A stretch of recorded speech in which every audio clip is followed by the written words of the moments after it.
I have a little segment I'm just going to call spur of the moment Nuno Watch, because his name has been linked quite heavily with a move away from Tottenham, even though he's just taken over. So did Nuno Espirito Santo do anything today for you, Jamie, that says, you know what, maybe there is a future with him at the helm of Tottenham Hotspur? We got a result. I mean, that's the main thing, you know.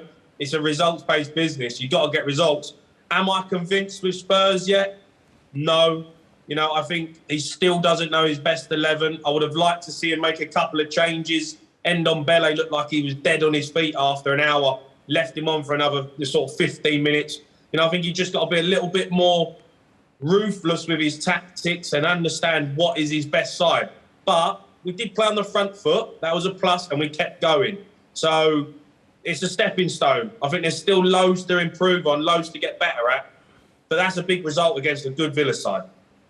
Does he inspire you, Gabby, when you see him talk? Nuno Espirito Santo, does he have that charisma which the greatest managers all seem to have to really take a club forward? I mean, even the recent history of Tottenham, Jose Mourinho, we know how charismatic he can be. We also know the downside at having Jose Mourinho at your club can be as well.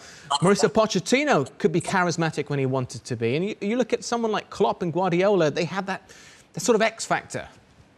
Well, I think sometimes, though, you've got to look at, it's not all about that. Sometimes it's about what's his tactics like.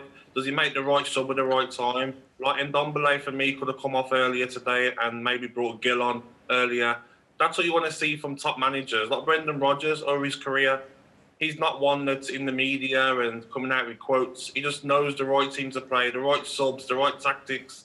And that's what you want to see as a Spurs manager.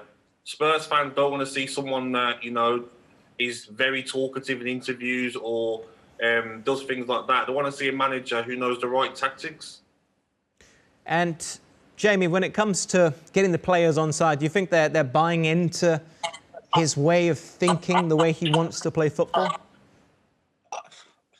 I'll be honest, I don't know. I think, I'm not sure yet. I'm not convinced. I think he had a style of play that he played at Wolves, and I don't necessarily think that's the style that we're watching at Spurs. I think Nuno knows that the fans expect a certain style of play for Spurs, so he's kind of got to adopt that. You've seen it with Mourinho. He ended up having to adopt it, you know, because it wasn't his style. You're almost seeing it with Nuno as well. So I think, look, you've got to give him the chance. We've got a result today. I think he's got to figure out what his best 11 is and stick with it. And then I think the players will buy into it. At the moment, I feel like we will get results because we got top players like Son, like Kane, like Lucas Moura. We'll get results. But I'm not so sure about the team as an overall.